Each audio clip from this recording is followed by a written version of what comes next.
Buenos días o buenas tardes según cada uno. Esta sería nuestra última clase virtual. Eh, Vamos a tratar en la última parte muchos temas más conceptuales referidos al planeamiento, referido a su significado, pero quisiera tomar esta primer porción para que terminemos lo que dejamos inconcluso de alguna forma en la clase pasada respecto a la presupuestación forrajera y un tema que tratamos muy por encima, que fue el de la presupuestación financiera. Teníamos un ejemplo, ustedes esto lo tienen colgado en el foro, de un campo de 300 hectáreas en el cual habíamos hecho una rotación, habíamos planteado todos los cultivos y calculado sus márgenes brutos, y teníamos un ejemplo de análisis patrimonial y un ejemplo de resultado. Bien, lo que quedó inconcluso allí fue el cálculo de la rentabilidad, que nada más que hay que dividir el resultado por el capital, por el activo que tiene la empresa, todos los bienes, el valor de todos los bienes. Eso, por favor, ténganlo en el trabajo. Pero vamos a detenernos en el tema de la presupuestación forrajera que habíamos empezado a tratar la clase pasada. Acá tenemos un novillo que se come 12 kilos de materia seca por día. Y como tiene que comer todos los días, va a terminar comiendo 4.830 kilos de materia seca al año.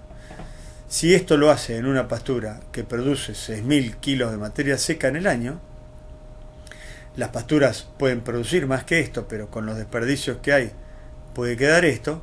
Esta cuenta nos da como que se pueden tener 1,4 novillos por hectárea. ¿Por qué? Si ustedes dividen estos 6.000 por estos 4.380, les va a dar 1,4. La pastura quiere decir que como puede tener más de un novillo, porque ella da 6.000 y el novillo necesita 4.380. Bien, pero a lo largo del año las cosas no son tan matemáticas como uno quisiera. Resulta que cuando estamos en julio, los novillos son novillitos, son más chicos. En agosto capaz y no comen 12 kilos de materia seca. No, perdón, acá lo que estamos viendo es la oferta de pasto. Capaz que en julio el pasto crece poco y los kilos de materia seca por hectárea y por día son 10 kilos de materia seca por hectárea y por día. En agosto sigue creciendo poco porque todavía es invierno y crece 10 kilos de materia seca por hectárea por día. En septiembre ya está empezando a templar un poco y termina creciendo 20 kilos de materia seca por hectárea y por día. En octubre crece más, crece 30, en noviembre 35, diciembre, enero, febrero 40 kilos de materia seca por hectárea y por día, marzo 35 y así en el invierno decrece. Esto es así aún con la rotación con verdeos de invierno, porque todo el campo produce menos. Esa menor producción está amortiguada por los verdeos de invierno, pero igualmente se produce menos en invierno. Bueno, como cada mes tiene sus días de cada mes, tenemos los kilos de materia seca que se producen en cada mes. Con un coeficiente determinado de aprovechamiento tenemos una oferta de 217 kilos de materia seca por hectárea por mes. Y en algún momento del verano, 630 kilos de materia seca por hectárea por mes. Esto es lo que tenemos que cotejar con la hacienda que queremos tener, cuánto comen y además, si fuera el caso de la invernada, cuándo vamos a comprar y de qué tamaño los terneros están entrando. Bueno, ahí es donde entramos en el tema de la demanda. La demanda forrajera, resulta que los kilos de cabeza que comen los novillitos en julio son 9 kilos de materia seca. En agosto comen más porque ya crecieron, son más grandes. En septiembre ya crecieron más también. Finalmente ya empieza a ser un novillo grandote que come 12 kilos de materia seca. Diciembre, enero, febrero, marzo y ya se empiezan a vender. Se van saliendo, se van vendiendo los más gordos y se van comprando los más chicos de vuelta, que ya comen menos. Bueno, cada mes tiene sus días y finalmente la demanda, entre los kilos de materia seca que son y los días, tenemos una demanda de 279 kilos de materia seca. Como ofrecía 217, se puede tener menos de una cabeza por hectárea.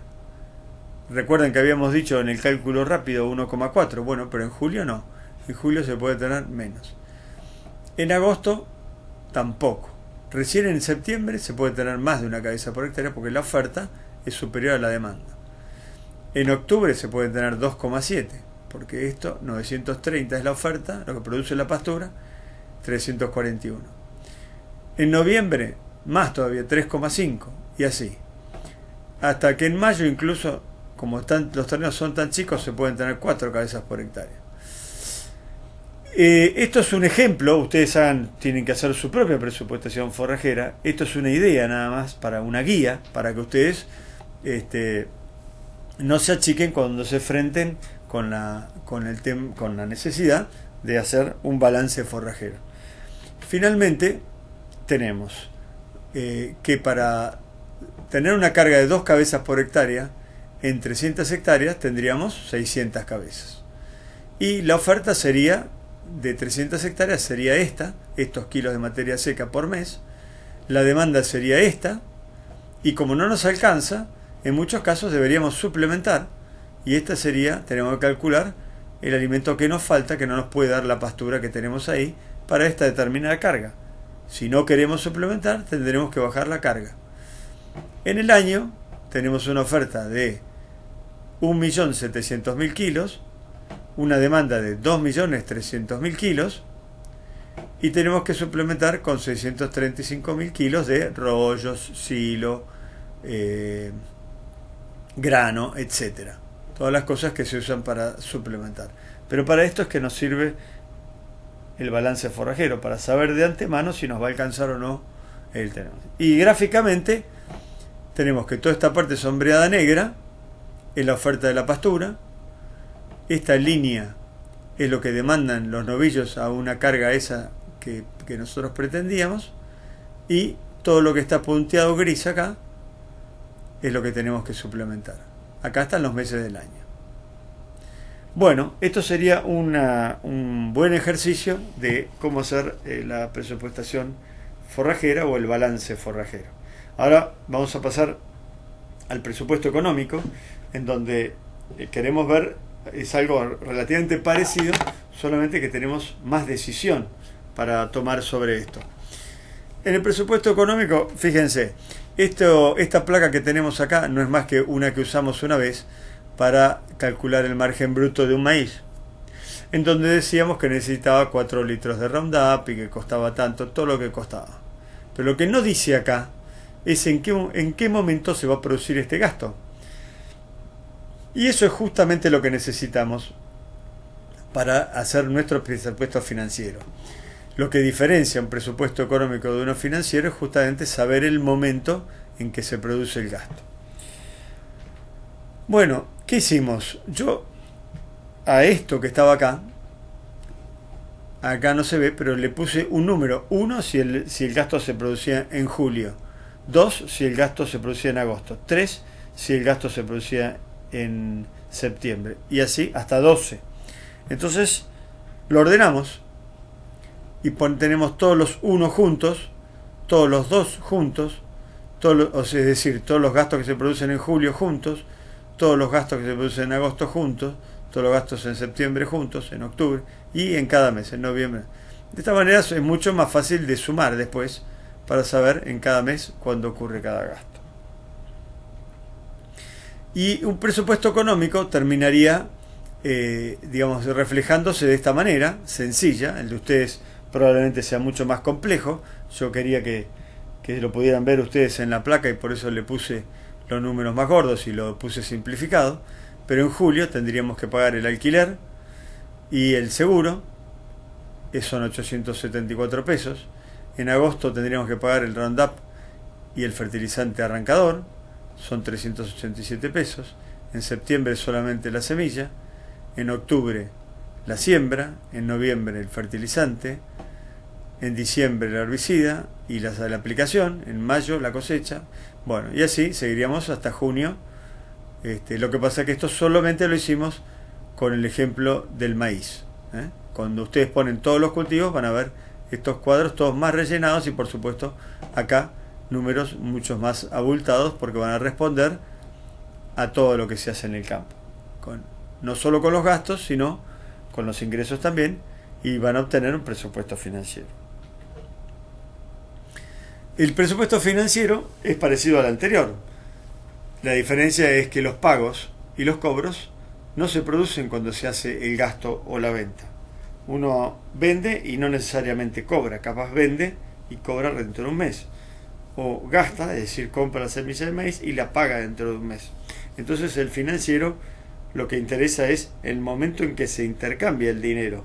Es cuando a mí me entra la plata y cuando a mí me sale la plata. Por eso el presupuesto financiero nos dice si vamos a tener la plata para pagar las cuentas como están llegando. Pero no nos dice cómo es el negocio. Lo que nos dice cómo es el negocio es el plan, es el modelo de producción que elegimos, que hemos visto en el desarrollo de todas estas charlas. Pero ahora, como dijimos, no queremos tener agujeros en distintos meses que nos obstaculicen la realización del plan.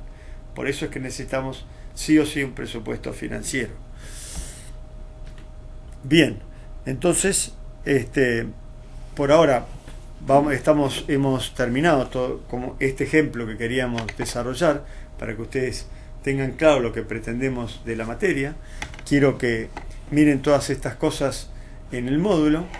En el módulo van a tener ejemplos de todo tipo, desde la programación de la maquinaria hasta la confección del balance forrajero, el cálculo del costo operativo, la elaboración del plan. Todo esto ustedes lo tienen que ir leyendo en el módulo y les va a ayudar a hacer el trabajo de ustedes, que de alguna manera ponerse en quien tiene que planificar es lo que les va a dar esa gimnasia, esa respuesta a cuando ustedes les demanden los conocimientos para ser aplicados, el haber hecho esta gimnasia antes. Por otra parte, nosotros queremos que cuando vengan a rendir piensen que se están recibiendo, que están obteniendo un título, que nosotros queremos que ese título los jerarquice y que todo lo que ustedes pongan dentro de su trabajo, nosotros suponemos que ustedes lo han elaborado, lo han ejercitado, y contra más temas de esta materia y de todas las que aprendieron en la carrera estén incluidos para elaborar el plan, nos resulta más fácil no tener que salirnos del trabajo de ustedes para saber si ustedes saben o no. Entonces, cuando ustedes han hecho todos esos ejercicios y nos pueden contar, esto es muy importante, es la única vez en el año en que nos vemos cara a cara, es la única vez en la carrera que nos vemos cara a cara. Entonces es muy necesario que cada cosa que esté dentro del trabajo ustedes me la puedan explicar a mí, nos la puedan explicar a nosotros. Esto nos demuestra que lo han ejercitado bastante, por supuesto que lo han hecho ustedes, y que además lo pueden transmitir. Todas estas destrezas hay que desarrollarlas para venir a rendir el final, que no es para nada difícil, es sencillo para el que ha trabajado durante toda la carrera y sobre todo durante la cursada de esta materia. En el próximo bloque vamos a tratar temas conceptuales que tienen que ver con por qué se planifica, qué son los objetivos, cuál es la diferencia entre un plan y un proyecto. Todas estas cosas que tienen que ver no tanto con lo práctico, que es lo que hemos desarrollado ahora y lo que van a desarrollar ustedes, pero sí con lo conceptual. Nos vemos en un momento.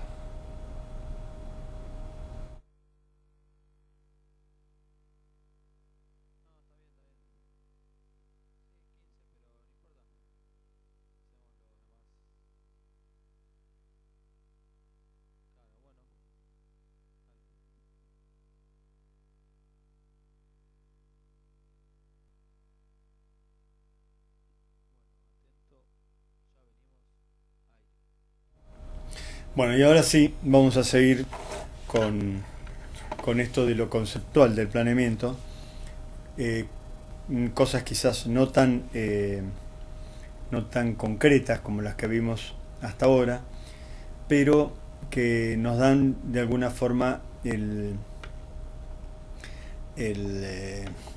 armazón filosófico para justificar o para explicar por qué necesitamos del planeamiento y de la planificación. Nosotros, ¿qué creemos, digamos, de esto de la planificación? No es una cosa de por sí muy concreta hasta que vemos los detalles que hemos visto con ustedes y explicamos. Pero básicamente es una conceptualización. Tenemos la planificación en sí, lo que es un programa, un plan y un proyecto. Tenemos una empresa, tenemos los que son los principios del planeamiento y lo que sería el proceso de planificar. Es decir, la planificación es lo que vamos a hacer, el plan es lo que sale concreto. Nosotros vamos a planificar y va a surgir un plan, va a salir un programa. Después vamos a ver que quizás no es lo mismo que un proyecto. Vamos a tener una empresa sobre la cual planificar. Vamos a usar conocimientos de planeamiento, que es lo que ustedes están adquiriendo acá. Y el proceso de planificar es la tarea que se va desarrollando mientras se realiza el plan. Bien, el plan, programa y proyecto. Es común que hablemos indistintamente de plan, de programa o de proyecto. Pero para evitar esta confusión vamos a aclarar que no son sinónimos, es decir, que no quieren decir lo mismo. Y que a un nivel general, la planificación incluye las tres herramientas. O sea, que para hacer un plan necesitamos tener un proyecto, necesitamos programar y contamos con todas las herramientas de esto. En orden de importancia y complejidad, un plan abarca un conjunto de programas. Fíjense, tenemos el programa del maíz, el programa de la soja, el programa del trigo, el programa de la ganadería, la presupuestación forrajera. Es todo un conjunto de programas con objetivos comunes. Todos tienen el objetivo común de maximizar la rentabilidad de la empresa, pero también tienen objetivos particulares. Queremos sacar la máxima producción de carne, el máximo rendimiento del maíz y el máximo rendimiento del trigo. Pero para este objetivo común, el plan establece objetivos generales, determina un modelo de asignación de recursos y escalona las acciones programáticas en secuencias temporales.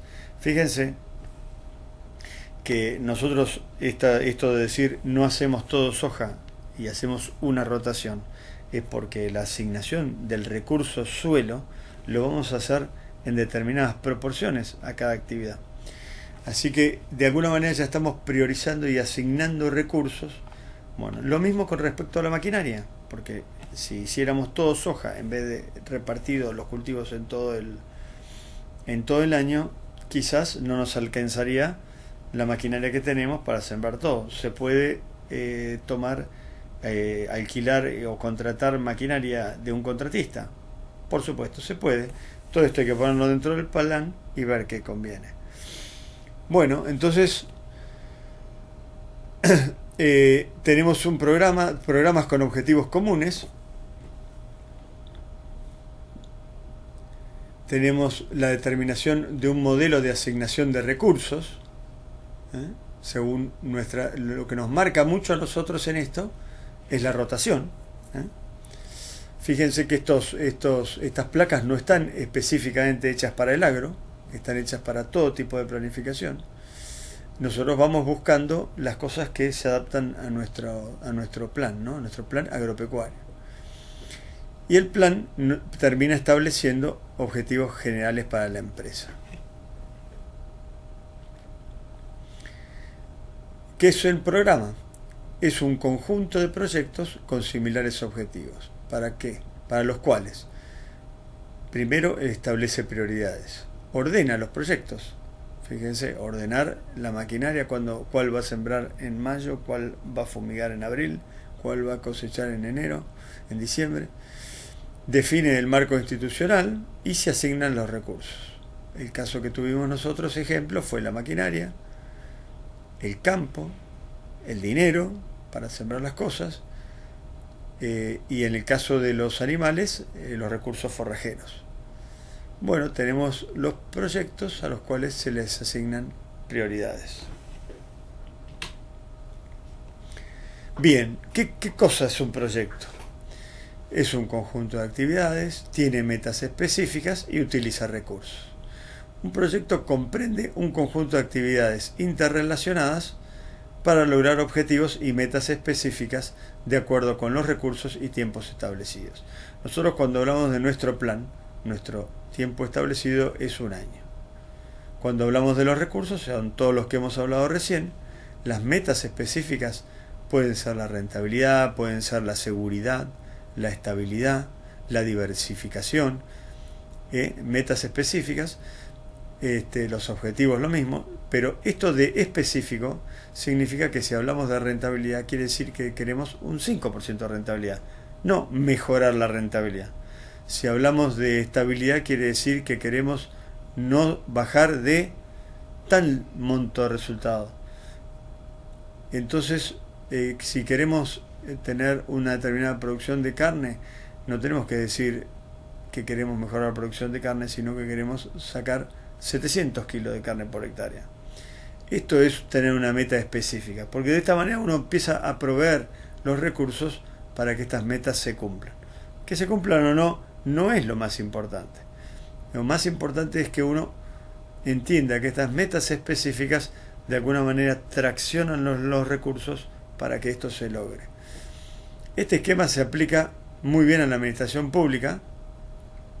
También puede observarse en una organización o una empresa. Con esto les muestro que esto no está hecho para el agro, está hecho en general, tanto para la administración pública como para cualquier tipo de empresa que sea agropecuaria o no. Lo que mientras vamos charlando sí vamos viendo el grado de aplicación que esto tiene para las empresas agropecuarias. Bien, la acepción más corriente de empresa es la que le asigna a esta una connotación económica. Vamos a detenernos un minutito en esto.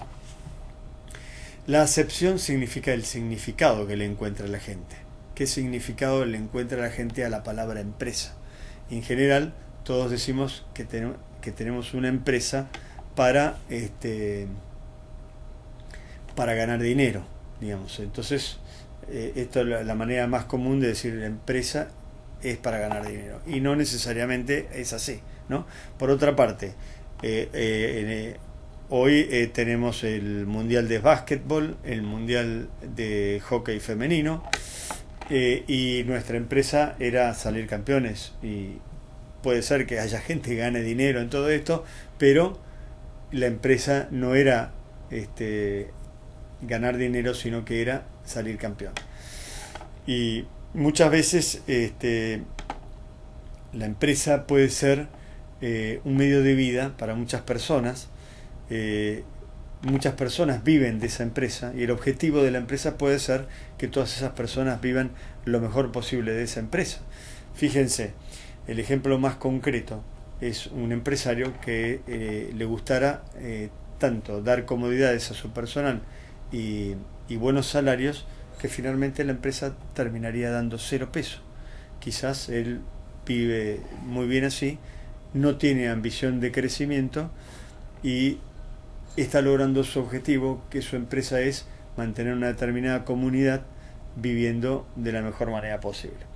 Estos empresarios existen y es una empresa personal muy loable. También lo es ganar dinero, porque en nuestro sistema económico esto de ganar dinero implica ser invertido quizás en otra cosa o en el mismo crecimiento de la empresa, que podría quizás darle trabajo a más gente.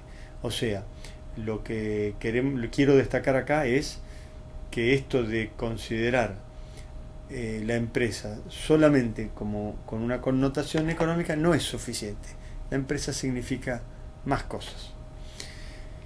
En este sentido, se entiende por empresa una unidad económica planeada y organizada, que combina de una manera óptima los factores de la producción, recursos, con las metas de suministrar productos.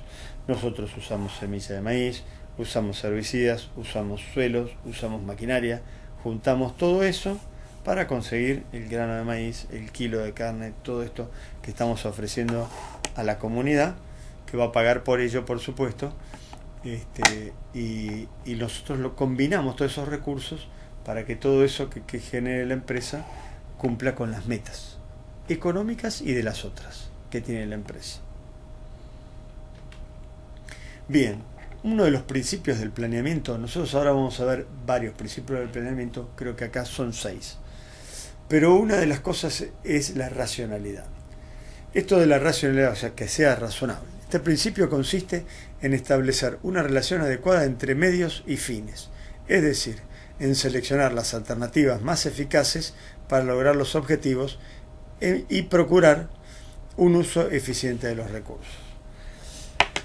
Cuando estuvimos hablando de la maquinaria y del tiempo que podía estar un operario dentro de la maquinaria, también podemos hablar de esto dentro del tambo, y también podemos hablar, ¿por qué no?, de los mineros que quedan atrapados dentro de una mina.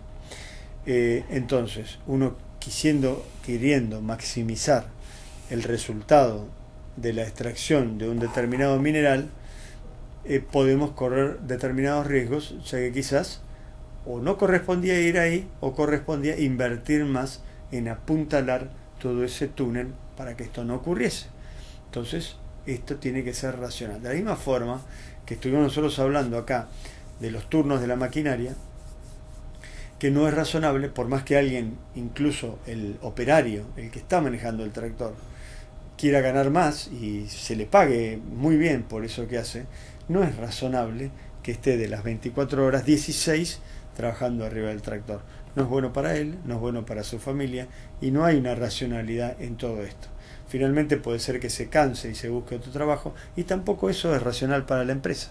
Estas cosas pasan en los tambos también, donde muchas veces se le van asignando cada día más tareas hasta que finalmente de sol a sol tiene todo el tiempo cubierto, y en el caso del tambo ni siquiera con sol, porque muchas veces se ordeña de noche.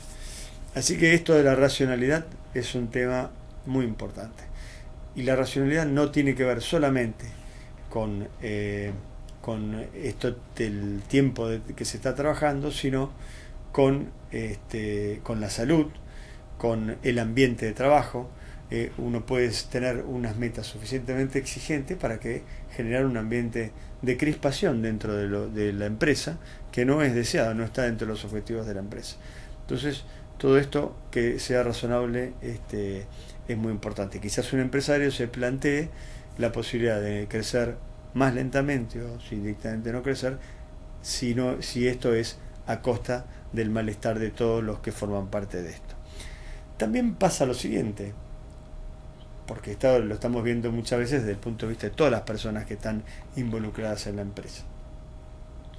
También pasa que alguien con una meta muy ambiciosa no se fije bien en el presupuesto financiero y finalmente termina debiéndole a todo el pueblo todo lo que ha hecho él en el campo. ¿Por qué? Porque quiso hacer muchas cosas, tuvo metas muy ambiciosas, no presupuestó como correspondía o fue demasiado optimista al hacerlo, y ahora todos están sufriendo las consecuencias de eso. Pero no es solamente esto, también puede ser que el empresario que está manejando el campo tenga 30 años, o puede ser que tenga 70, y la capacidad de resolución de problemas de una persona de 30 años es diferente de una persona de 30, en un lado por la parte física, en un lado por la parte de la experiencia de las cosas. Entonces, pero es posible que por la misma edad o por la misma por la capacitación o por el motivo que sea, el mismo empresario esté diseñando su empresa a medida de sus necesidades o de sus objetivos, y no necesariamente, como dijimos antes, está solo digamos enfocado a la parte económica. Bueno, este es uno de los principios, el de la racionalidad. También tenemos el principio de la previsión, y consiste en establecer de antemano las acciones necesarias para lograr los objetivos y en establecer los tiempos precisos para su ejecución.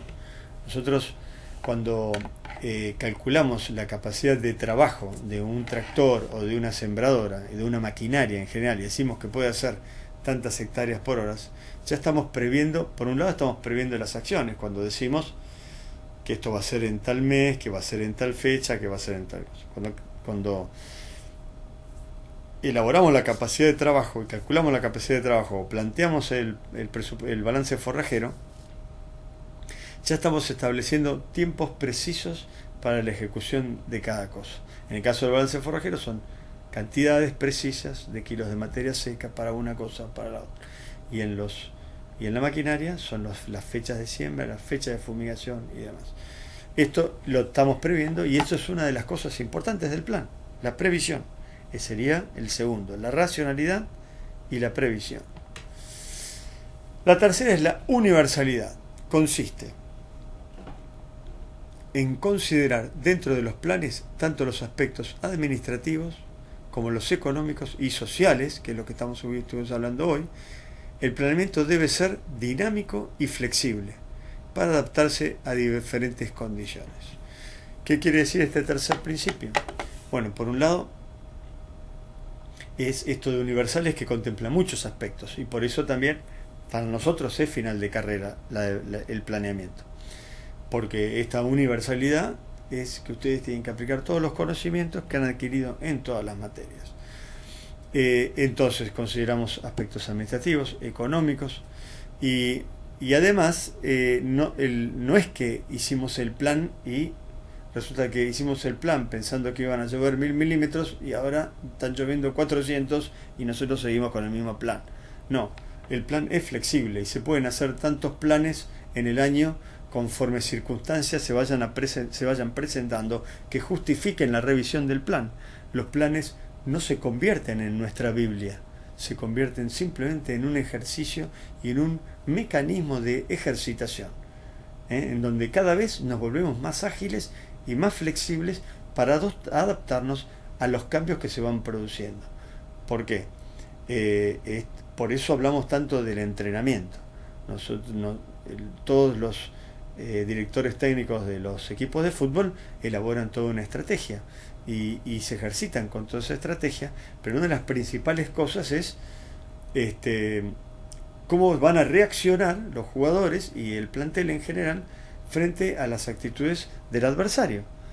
Nadie puede prever todas las actitudes de los adversarios, ni siquiera aunque los dos técnicos se pusieran a charlar en conjunto y se comentaran las estrategias, porque después cada uno de los jugadores elaborará su propia jugada y tendrá su propia actitud frente al partido que se le está presentando. Entonces, esto del plan no es rígido, al contrario, es flexible y nos da la ejercitación necesaria para reaccionar frente a las circunstancias que se van presentando. Esto es lo que le da la universalidad, que sería el tercer principio. El cuarto principio es la unidad. Consiste en buscar unidad y coherencia entre el plan y los programas y los proyectos que la componen. Busca evitar la duplicidad de esfuerzos. Bueno, con todo esto que nosotros hemos planteado, creo que está bastante claro que nosotros estamos buscando la unidad entre la maquinaria, entre las tareas que necesita cada cultivo, entre los requerimientos de los animales y demás. Este sería el cuarto principio. El quinto es la continuidad, que consiste en dar seguimiento a las acciones y, en su caso, operar los cambios necesarios. La planificación no tiene límites precisos, es un proceso permanente donde los objetivos, acciones y plazos pueden variar de acuerdo a las circunstancias y las necesidades. Esto hablamos bastante ya en el punto 3, pero está bueno que lo consideremos bajo el título de la continuidad. El sexto es la inherencia. La inherencia quiere decir que los planes es necesario, digamos, que toda empresa necesita un plan. Acá dice que los planes son necesarios para cualquier organización. La carencia de planes y programas impide o entorpece el logro de los objetivos. Hay mucha gente que al revés piensa que tanto elaborar el plan y ser tan detallista con todas estas cosas le quita de alguna manera espontaneidad o le quita flexibilidad o le quita creatividad y todo lo contrario. El tema es si uno la creatividad y la espontaneidad la pone en la nada o la pone en un plan. Todas esas mismas capacidades se pueden poner en un plan. Y la misma la flexibilidad para adaptarse a los cambios, solamente que lo que uno cambia es un plan y no una cosa. Bien. ¿Cómo es el proceso de hacer un plan? Veamos, el acto de planear responde siempre a necesidades concretas, sin importar que éstas sean básicas o secundarias. Esta es una premisa básica sin la cual no hay plan. La planificación es ante todo una técnica de resolución de problemas. Esto es un llamado a, de alguna manera, no totalizar siempre todo, porque el plan de maíz es uno, el plan de la soja es otro, el plan de la ganadería es otro, y el plan de la empresa es un plan más general. Todo merece ser planificado, y también merece que consideremos que cada uno de los pequeños planes que componen el plan mayor tiene tanta importancia como el plan en su conjunto. Bien, ¿qué significa la acción transformadora? Nosotros tenemos una determinada situación y la queremos transformar, y cuando la queremos transformar necesitamos tener un plan. La acción transformadora puede partir de la simple voluntad o bien de una idea más elaborada sobre la forma de arribar a una situación deseada. En el primer caso, que sería el de la simple voluntad, hablamos de una acción voluntarista o improvisada. En el segundo caso, hablamos de una acción planificada. Bueno, esto es lo que estuvimos conversando todo este tiempo. Para transformar su realidad, primero es necesario que conozca las causas que determinan su situación presente. Porque cuando uno hace un plan, muchas veces se fija un objetivo que es distinto de la situación actual. De lo contrario, el objetivo podría ser: acá se hace todo igual y ese es mi plan, seguir como estuve hasta ahora. Pero quizás no, quizás quiero cambiar algo y entonces planifico el cambio. Y esto, como lo voy a transformar, tengo una determinada situación presente y entonces tengo que adquirir conocimientos, y los conocimientos se adquieren a través de la investigación. Hay que definir objetivamente las necesidades y relacionarlas con los problemas que impiden su satisfacción. Esto puede ser, por ejemplo, querer elevar los rindes de maíz.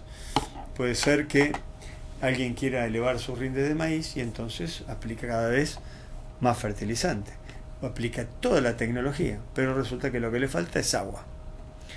Entonces compra un equipo de riego, pone el equipo de riego y el maíz termina rindiendo 12.000 o 13.000 kilos, porque tiene el fertilizante, porque tiene el agua, pero quizás no hizo una investigación de cómo era el acuífero subterráneo. Y cuando empieza a escasear el agua de arriba, las napas cada vez se van más para abajo. No solo se van más para abajo, sino quizás se pueden ir salinizando. Bueno, esto dependiendo de la investigación que él hubiese hecho de este objetivo. Esto es para demostrar un poco que lo de la planificación requiere investigación para poder llevar esa acción transformadora a cabo. Nos vemos enseguida.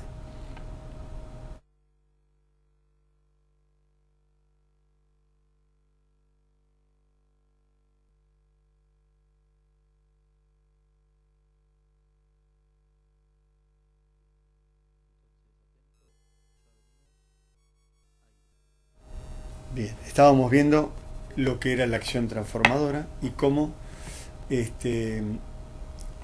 un plan nos puede ayudar a evaluar una situación presente, a lograr una situación deseada, y estuvimos viendo el ejemplo del maíz con el riego.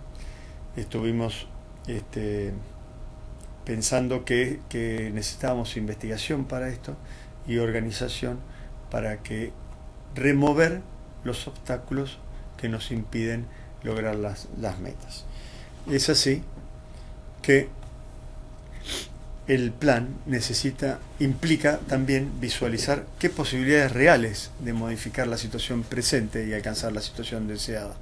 Para eso es necesario conocer la calidad y la cantidad de los recursos humanos, la gente que trabaja con nosotros, naturales, suelo, clima, financieros, qué disponibilidad de dinero tenemos, materiales y técnicos de que se dispone, además de definir con claridad suficiente las características de la situación deseada.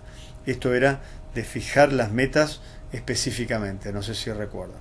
Pues esta imagen objetivo, la que guiará la acción. Tenemos que elaborar alternativas. Y está bueno que ustedes en su trabajo también elaboren alternativas. El siguiente paso es idear una serie más o menos amplia de alternativas para solucionar los problemas y necesidades, y elegir las alternativas que se consideren más adecuadas, de acuerdo con una serie de consideraciones, como la cantidad de recursos que requieren y la viabilidad de su aplicación. Las alternativas deben evaluarse siempre en relación con las ventajas y desventajas que presenten. Una vez seleccionadas las alternativas, se fijan las prioridades a atender y se diseñan los objetivos, que ante todo deben ser concretos y realistas. Los objetivos tienen una enorme importancia, ya que guían la acción y permiten evaluar sus resultados. De igual modo, se establecen metas que son una expresión cuantificada de los objetivos y representan los pasos intermedios para conseguir los fines.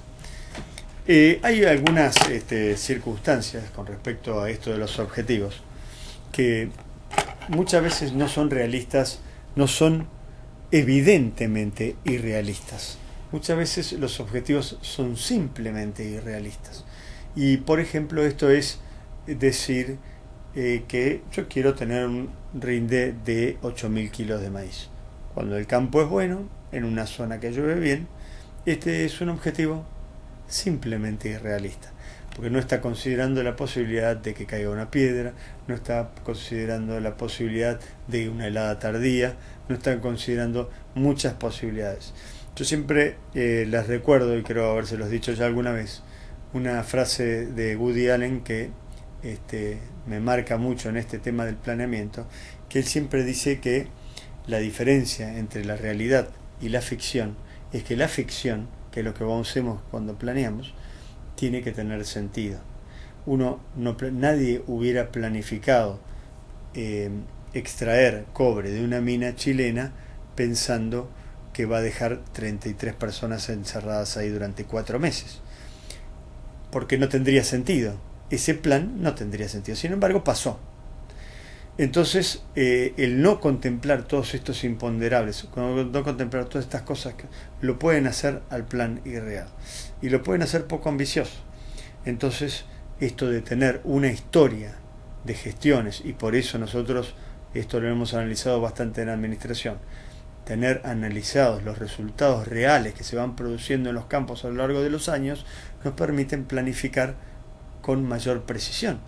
Porque sabemos qué es lo que puede pasar, pero sabemos también lo que ha pasado. Y en función de lo que ha pasado, sabemos que muchas cosas pueden ocurrir, porque a muchos de los años analizados del pasado les ha ocurrido una helada tardía, les ha ocurrido una piedra o una sequía, o muchas cosas más. Corralito de evaluaciones, ¿para qué aburrirlos con todas estas cosas? Eso no quiere decir que no podamos planificar. Nosotros siempre podemos planificar y planificaremos cada vez mejor contra más información del pasado tengamos. Ustedes, mejor dicho, van a encontrar cierta resistencia cuando se encuentren con los productores, y en este país no se puede planificar. Entonces, yo les digo que todavía aquí estamos, que en mi caso he planificado ser ingeniero agrónomo y lo soy. He planificado en mi vida tener una familia y la tengo, y muchas cosas más que, a pesar de todas las cosas que pasan en este país, todos tenemos. El doctor Abelino Porto planificó esta universidad y acá está. y hemos tenido muchas de estas cosas. Y también en los países centralizados, con economías más estables, se producen variaciones muy importantes entre las relaciones de precios.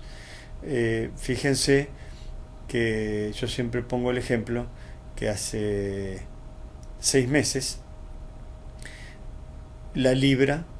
con una libra se podían comprar $2. Hoy a gata se puede comprar $1.50. Esto significa para el Estado inglés una devaluación muy importante, y sin embargo no hay tanta inflación como lo que provocaría esa devaluación acá. Nosotros tenemos mecanismos para defendernos de la inflación, es más, tenemos mucha más agilidad, así que muchas veces lo que son debilidades en el término macro son fortalezas en el término micro.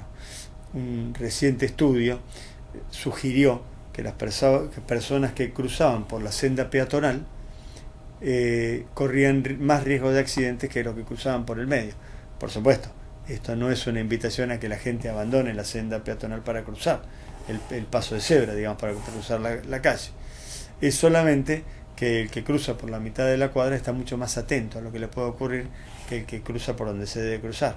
Y muchas veces una moto desubicada o un ciclista que cree que el semáforo no existe, lo atropella a quien va despreocupadamente cruzando por donde debe cruzar. Entonces quiero decir que todas estas cosas, esta aparente debilidad que tenemos como nación en cuanto a lo que podemos usar para planificar nosotros desde nuestra empresa, es una fortaleza para nosotros, porque estamos fogueados en estas lides y no nos van a agarrar con el cuchillo empainado. Bien, los objetivos tienen enorme importancia, ya que guían la acción y permiten evaluar los resultados. Así que está bueno que tengamos los objetivos bien planteados.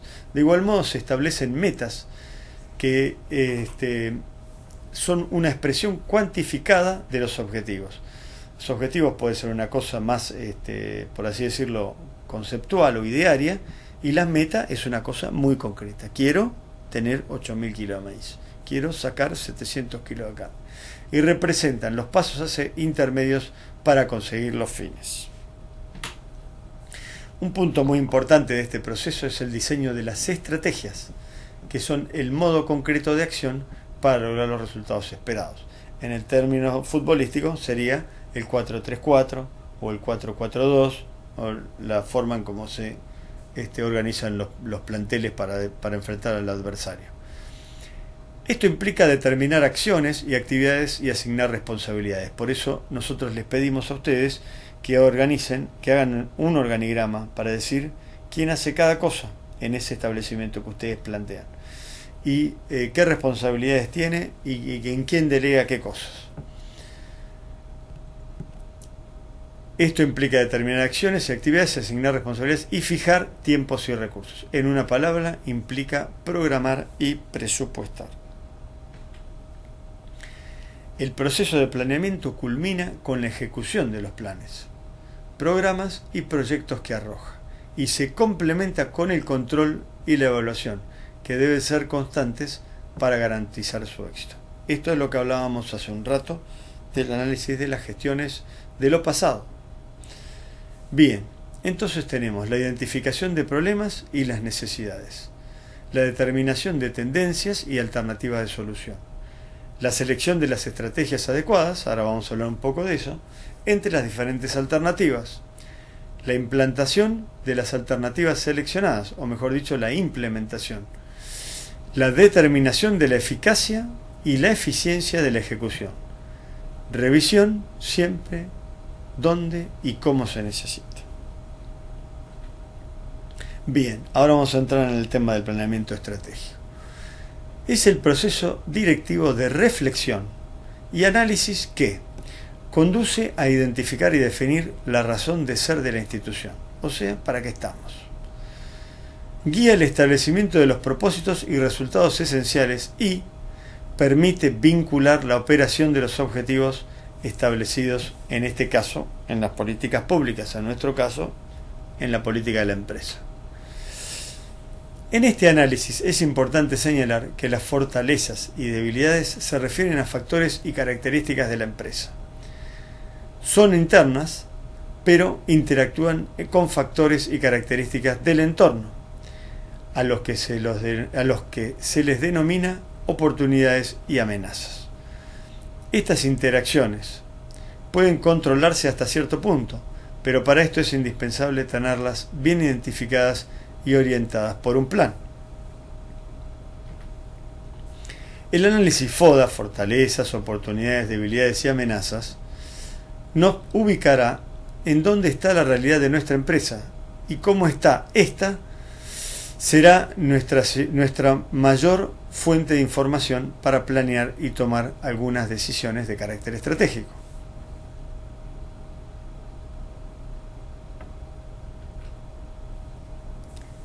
Las metas son las partes que componen los objetivos. Estas se establecen de menor a mayor, priorizándolas según su facilidad de ser alcanzadas. Es más importante poner metas que son más fáciles de alcanzar. Para definir una es necesario cumplir con las siguientes características.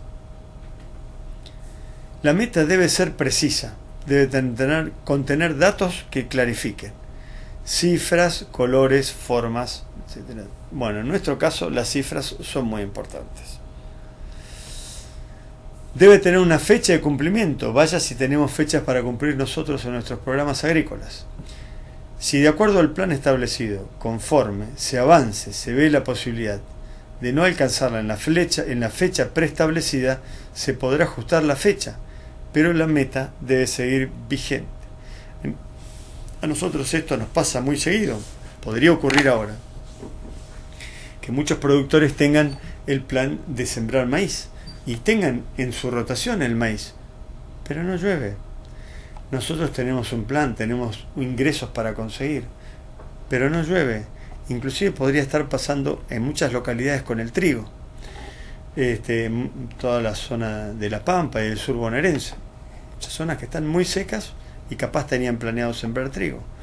Entonces, capaz pueden pasar directamente a decir voy a sembrar soja o a maíz, o el que estaba por sembrar maíz tiene la alternativa todavía de pasar a sembrar soja. Entonces se evaluará qué tan tardío está sembrado el maíz, y fíjense que estábamos hablando de cumplimiento de fechas en las metas, qué tan tardío estamos sembrando el maíz y qué tan comprometido puede verse su rinde,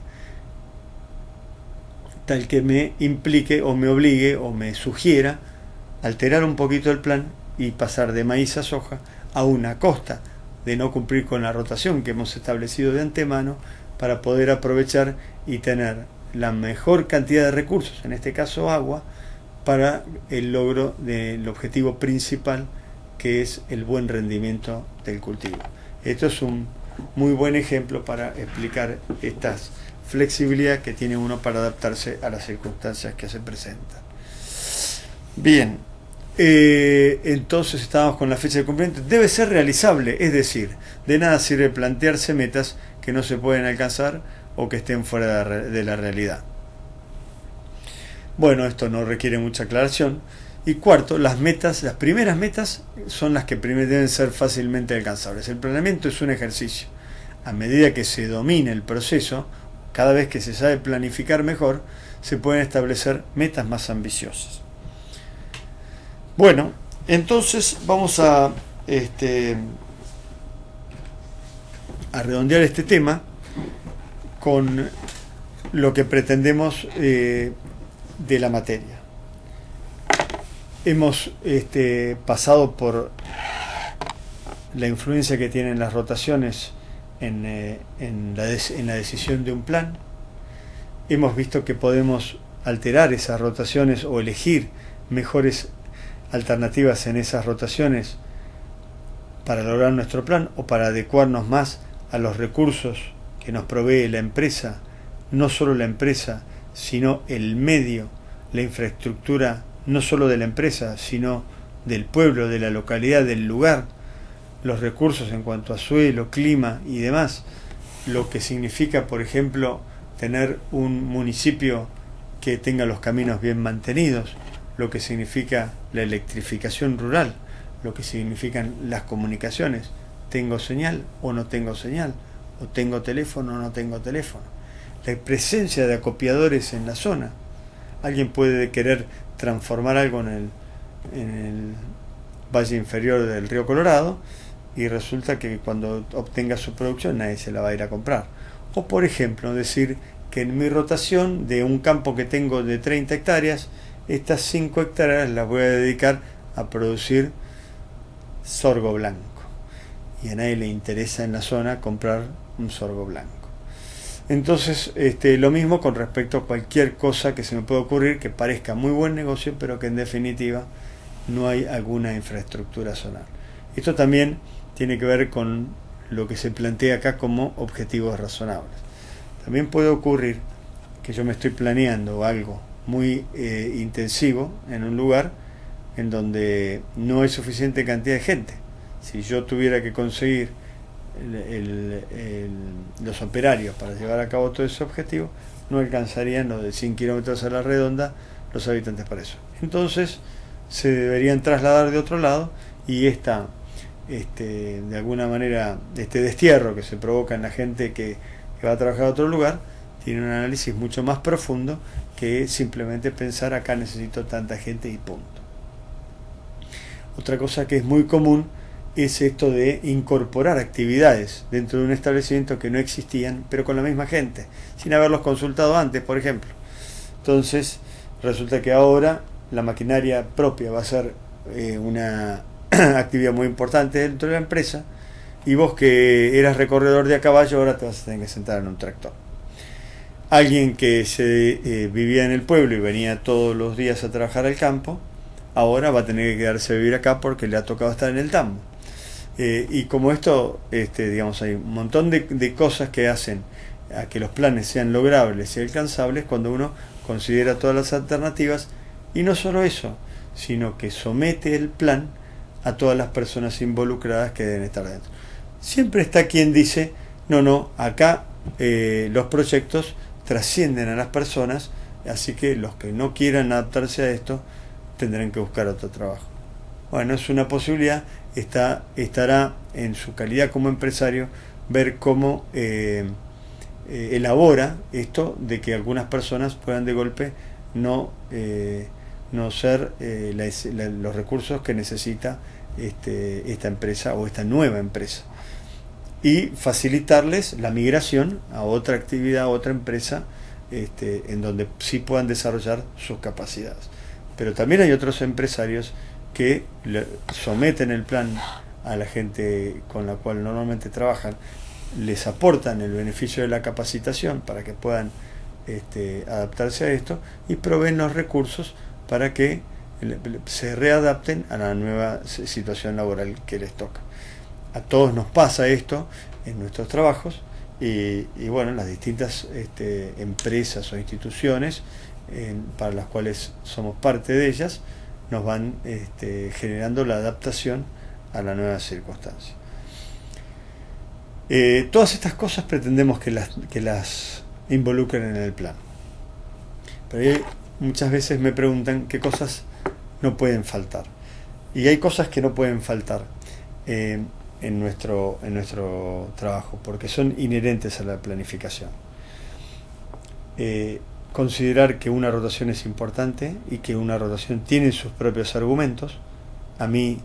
Yo no voy a cuestionar esos argumentos. Sí me interesa que ustedes abreven en buenas fuentes para que los argumentos que ustedes utilicen en la elaboración de la rotación sean sustentables, sean argumentos de peso. Y entonces interactuar de ustedes con técnicos de la zona, con sus padres, incluso con productores que visiten, bueno, lo que les hará es generar una apertura mental, pero sí tienen que plasmarlo en una rotación, y saber que las rotaciones es una cosa flexible, no es un esqueleto de hierro, es una cosa que está en el papel y que mañana se puede cambiar, pero es algo orgánico. No es este año voy a hacer todo soja, mañana voy a hacer todo maíz porque el maíz vale y así. Esto los va a obligar además a recurrir a el bagaje técnico que han adquirido durante la carrera para ver si esto es posible y si esto no es posible. Entonces la rotación me define a mí además cómo va a actuar mi empresa maquinaria, qué tamaño tiene, qué fechas va a tener que cumplir, todo esto que hemos hablado recién. También me va a determinar el flujo financiero, porque en la medida que vayan surgiendo, cosechándose los productos agrícolas, van a tener posibilidad de ser vendidos y de generar un ingreso. O en todo caso de ser negociados, veremos cuándo generan el ingreso. En el caso de la rotación ganadera, va a condicionar mucho la oferta forrajera y posiblemente también la evolución de la producción de carne o leche, incluso qué requerimientos de suplementación tienen. También tengan en cuenta que toda actividad ganadera que tenga requerimientos de suplementación va a tener que tener su propia maquinaria de distribución de forraje y también eventualmente maquinaria que sirva para la conservación del forraje. No una picadora de silo, porque una picadora de silo es similar a una cosechadora. Son equipos de mucho valor que tienen que trabajar muchas hectáreas para poder ser rentables. O sea, si hay dos máquinas que ustedes no tienen que tener, son una cosechadora y una picadora de silo. Sí pueden tener una enrolladora, una hileradora, una desmalezadora, digamos, por supuesto, tractor, sembradora, esas cosas sí deben tener. Entonces, esto de la rotación me fija la programación de la maquinaria, la dimensión de la maquinaria, las posibilidades que tengo de incrementar la ganadería y el balance forrajero. El balance forrajero lo necesitamos tener mensualizado para poder ver qué problemas hay por mes. Finalmente elaboramos el plan en base a distintas alternativas. Yo podría tener calculado incluso de administración rural el margen bruto del maíz, de la soja, del girasol, varios, y no usarlos todos en mi rotación. Y explicar por qué elijo estos. Mi rotación, este tipo de rotación, puede ser más rentable o más sustentable en esta empresa que esta otra rotación. Y lo mismo con respecto a la rotación ganadera, o si la quieren más pastoril o más suplementado. Finalmente tenemos el plan, conseguimos el resultado, elaboramos el patrimonio, que se quiere decir que sabemos cuánto vale todo lo que tienen ahí, y con el resultado lo dividimos por el capital y sabemos la rentabilidad, si dio 1%, 9%, 3%, 6%. Cuando tenemos el patrimonio en el inicio, el patrimonio en el cierre, lo restamos y conocemos lo que es el resultado global. Pero todos los ingresos y todos los gastos tienen una fecha de ingreso, de donde ingresa el dinero y donde egresa el dinero. Y ahí lo tenemos que poner. Tenemos que hacer una tablita con 12 meses en donde ponemos todos los ingresos, de qué son y en qué mes se producen, y todos los egresos, para qué son y en qué mes se producen. Y al final va a decir si los ingresos superan a los egresos o no. Y en todo caso, qué se hace con esos déficits y qué se hace con esos excesos. Así que, repasando, tenemos las rotaciones, el balance forrajero, la programación de la maquinaria, el plan, el resultado, el análisis patrimonial y el presupuesto financiero. Participen en los foros, pregunten en los foros, porque si ustedes me preguntan, me mandan un mail haciéndome una consulta a mí, piensen que le puede servir a todos los alumnos, no solo mi respuesta, sino la pregunta de ustedes, porque quizás es una duda que a ellos no se les había generado y el hecho de que a ustedes se les genere les hace pensar a ellos que también les puede interesar. Bueno, les deseo una muy buena cursada, un feliz plan, un buen trabajo y nos vemos cuando termine la cursada. Muchas gracias.